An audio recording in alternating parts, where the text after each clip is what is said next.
بسم اللہ الرحمن الرحیم۔ شروع اللہ کے نام سے جو بڑا مہربان نہایت رحم والا ہے۔ اللہم صلی علی سیدنا و مولانا محمد۔ اللہم صلی علی سیدنا و مولانا محمد وعلی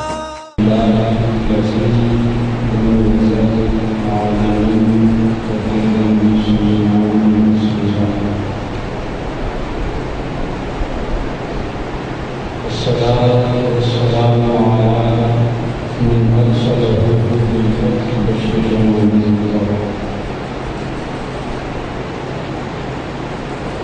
وداعيا إلى الله بإذنه وسراجا منيرا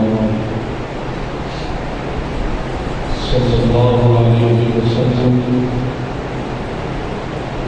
وعلى آله وأصحابه أجمعين. أما بعد فأعوذ بالله من الشيطان الرجيم. بسم الله الرحمن الرحيم. إنا أنزلنا إليك الكتاب بالحق لتحكم بين الناس بما أراك الله. صدق الله العظيم. قال الله تبارك وتعالى في القرآن المجيد والفرقان الحميد في شأن عبيده مخبرا وعاملا إن الله وملائكته يصلون على النبي يا أيها الذين آمنوا صلوا عليه وسلموا تسليما. الصلاة والسلام عليك يا سيدنا رسول الله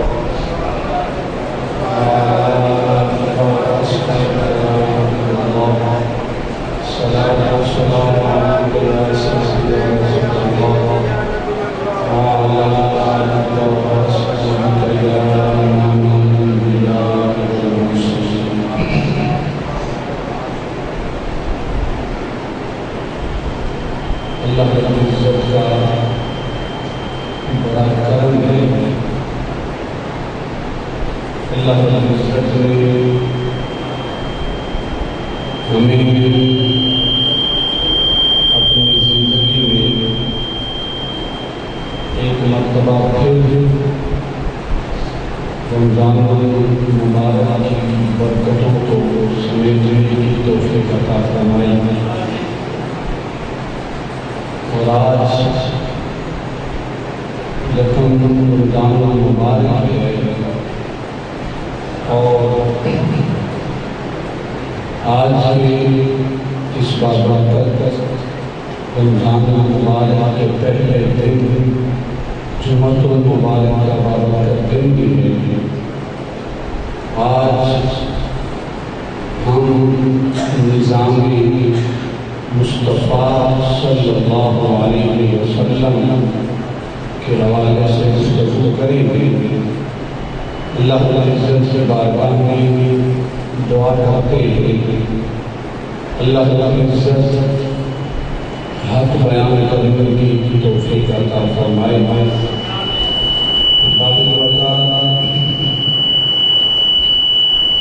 جو آیت کریمہ آپ لوگوں کے سامنے تلاوت کرنے کا شرف حاصل کیا، یہ سورہ نساء کی آیت ہے، پارہ نمبر 5 ہے اور آیت نمبر 105 ہے۔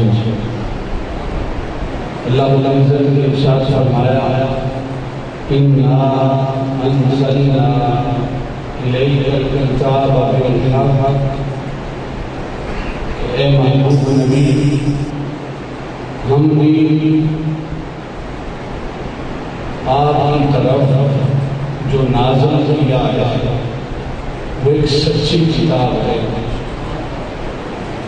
جو کتاب آپ کو عطا فرمائی ہے وہ ایک سچی کتاب ہے۔ اور آگے مقصد نزول بیان کر دیا، اس کے نازل کرنے کا مقصد کیا ہے۔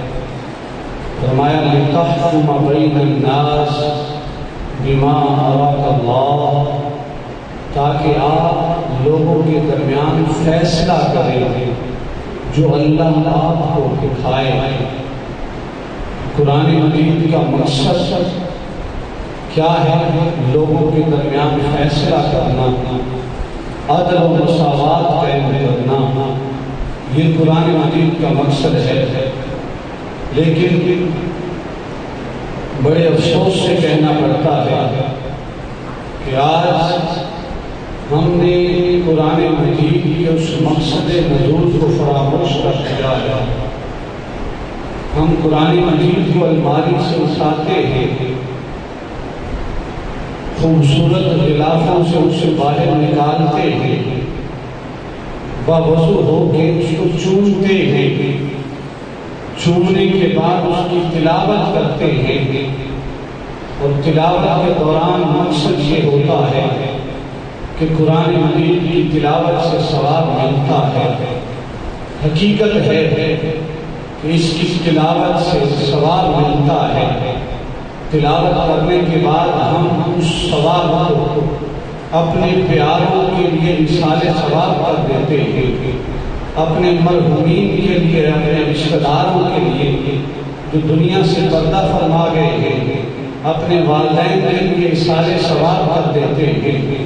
اس کے بعد قرآن مجید کو بند کر دیا، غلاف میں بند کر کے اسی الماری میں رکھ دیا، نہ قرآن مجید کا ترجمہ پڑھا، نہ قرآن مجید کی تفسیر دیکھی، نہ زندگی کا مقصد یہ بنایا کہ ہم نے ہر روز قرآن مجید کی ایک آیت کا ترجمہ سیکھنا ہے، اس کا مفہوم سیکھنا ہے کہ قرآن کی یہ آیت ہمیں کیا سبق دینا چاہتی ہے، قرآن کی یہ آیت ہمیں درس کیا دینا چاہتی ہے۔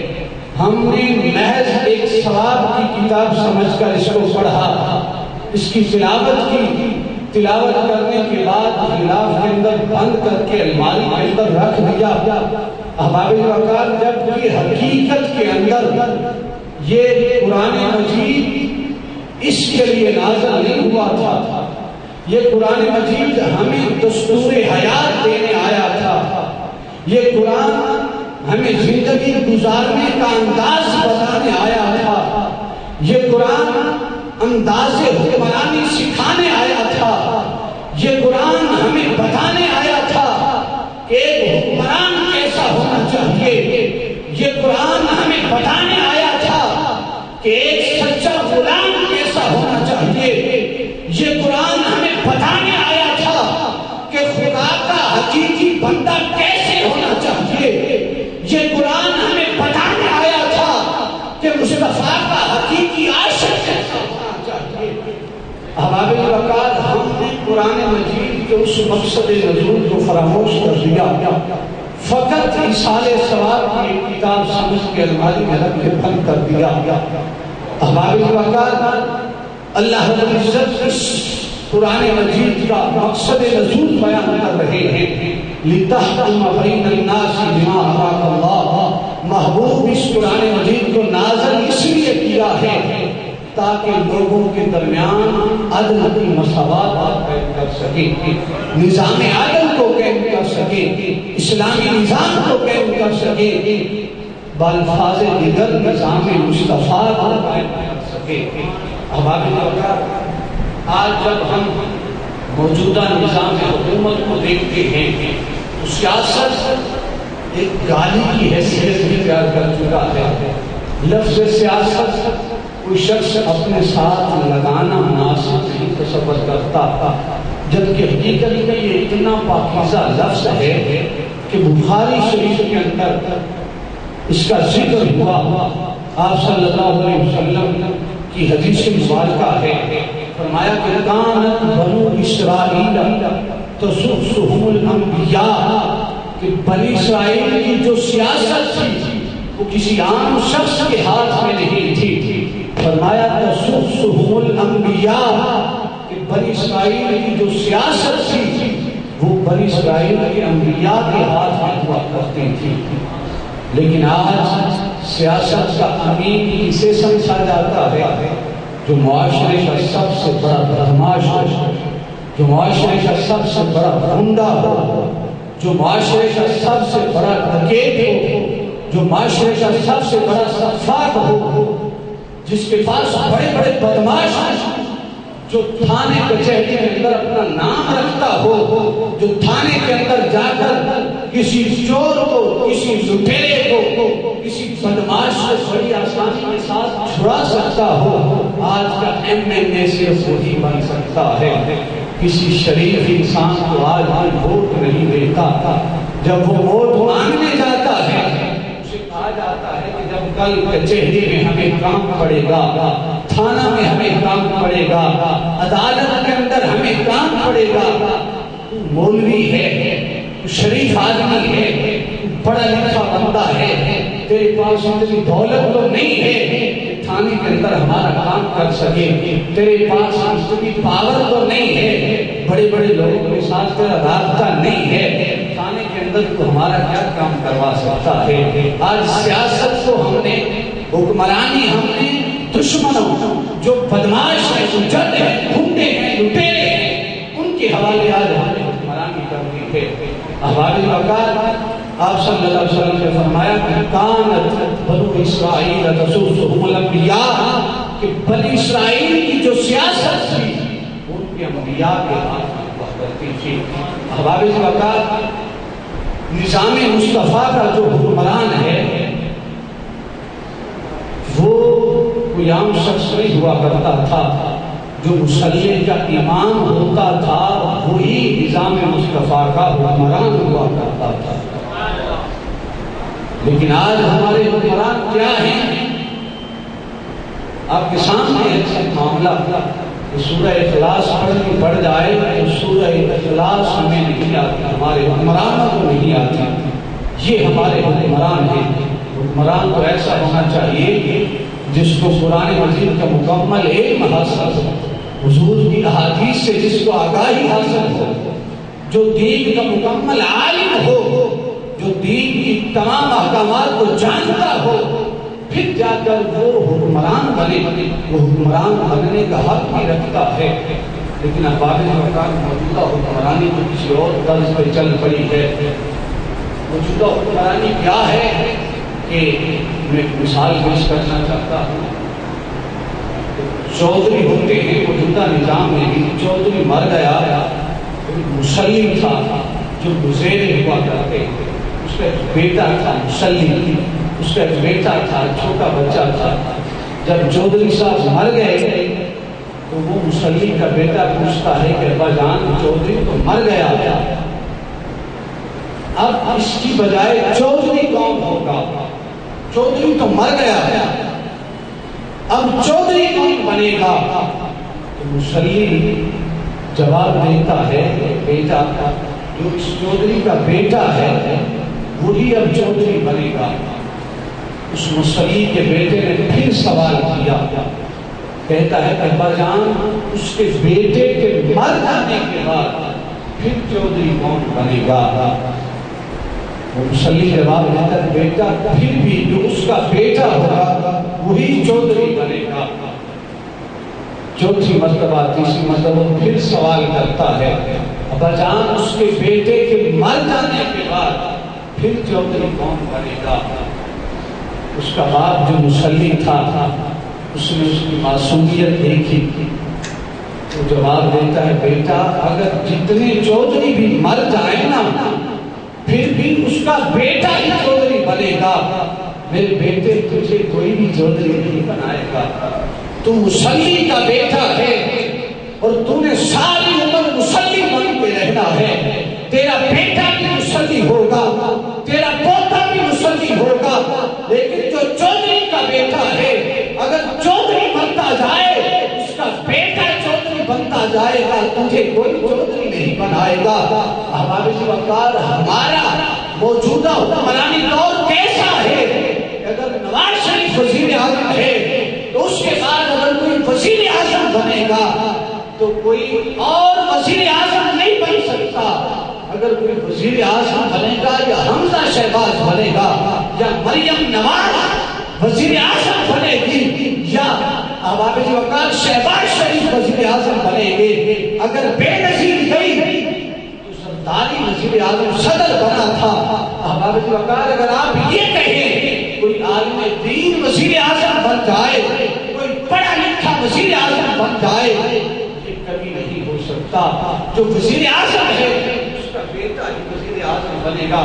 لیکن جب ہم نظام مصطفیٰ کو دیکھتے ہیں، سیدنا صدیق اکبر کی وفات کے بعد، وصال کے بعد جب ہم دیکھتے ہیں، آپ سے سوال ہوتا ہے کہ آپ بیمار ہیں، علیل ہیں، آپ دنیا سے جا رہے ہیں، ذرا یہ تو بتائیں کہ آپ کے بعد ہمارا امیر المومنین کون بنے گا؟ امیر المومنین کون بنے گا؟ جب سیدنا صدیق اکبر سے سوال ہوا تو آپ نے کہا بڑے اچھے بندے کا میں نے انتخاب کیا ہے۔ اگر آج کا دور ہوتا اور وزیر اعظم سے پوچھا جاتا، وقت کے امیر سے پوچھا جاتا، وقت کے خلیفہ سے پوچھا جاتا کہ آپ کے بعد خلیفہ کون ہوگا، وزیر کون ہوگا، وزیر اعظم کون ہوگا، تو یقیناً جواب میں بیٹے کا نام سننے کو ملتا۔ لیکن جب سیدنا صدیق اکبر سے یہ سوال ہوا، انہوں نے جواب دیا بڑے اچھے بندے کا انتخاب کیا ہے۔ احباب وقار سننے والوں نے سوال کیا امیر المومنین بتائیں تو صحیح وہ شخص کون ہے؟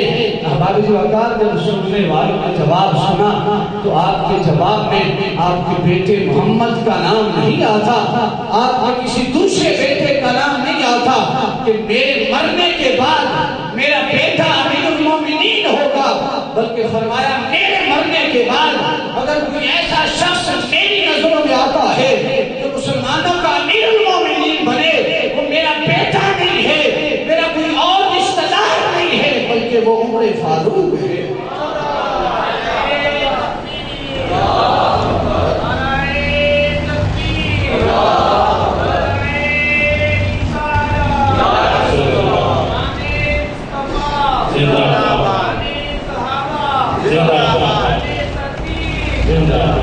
احباب وقار فرمایا اگر میرے بعد کوئی امیر المومنین بنے گا تو میرا بیٹا نہیں ہوگا، اس کا نام سیدنا عمر فاروق ہوگا، تو میرے بعد تمہارا خلیفہ بنے گا، میرے بعد امیر المومنین کہلائے گا، تو سیدنا عمر فاروق ہے۔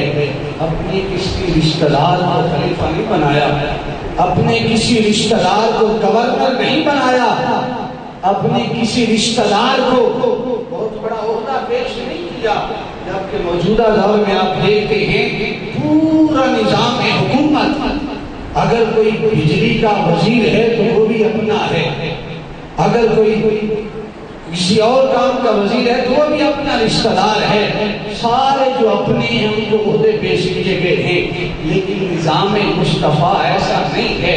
احباب وقار سیدنا عمر فاروق رضی اللہ تعالیٰ عنہ اب جب امیر المومنین بن گئے، موجودہ دور یہ ہے، آپ صلی اللہ علیہ وسلم کی حدیث مبارکہ ہے، جو خود کہے کہ میں وزیر اعظم بننا چاہتا ہوں، میں گورنر بننا چاہتا ہوں، کبھی بھی اس کو عہدہ نہ پیش کیا جائے، یہ نظام مصطفیٰ ہے، کبھی اسے عہدہ پیش نہ کیا جائے۔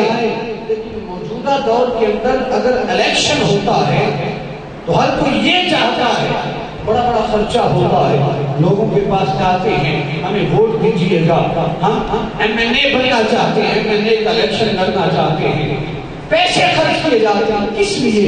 ایک سیٹ کو جیتنے کے لیے لاکھوں کروڑوں کا خرچہ کیا جاتا ہے۔ میں پچھلے دنوں منڈی بہدین کے اندر پریس ہے، اس کے پاس پیسہ تھا تو وہ کہہ رہا تھا، ان کے پاس اشتہارات آتے ہیں، وہ خود کہہ رہا تھا کہ اگر یہ جو الیکشن کے اوپر خرچہ ہوتا ہے، صرف پریس کا جو خرچہ ہوتا ہے، اگر ہمارے جو حکمران ہیں، ہمارے جو لیڈر ہیں، ہمارے جو M P M N As ہیں، اگر وہ جو خرچہ اپنے الیکشن پر اپنے حلقے میں کرتے ہیں، اگر وہ سارا خرچہ اکٹھا کر لیا جائے اور اس حلقے کے غرباء پہ وہ خرچہ لگا دیا جائے، تو حبابی اگر وہ پریس والا کہہ رہا تھا کہ اس حلقے کے اندر کوئی غریب تمہیں نظر نہ آئے، کوئی غریب شخص نظر نہ آئے، کوئی زکوٰۃ لینے والا نظر نہ آئے، کوئی لوگوں کے آگے ہاتھ پھیلانے والا نظر حافظ وقار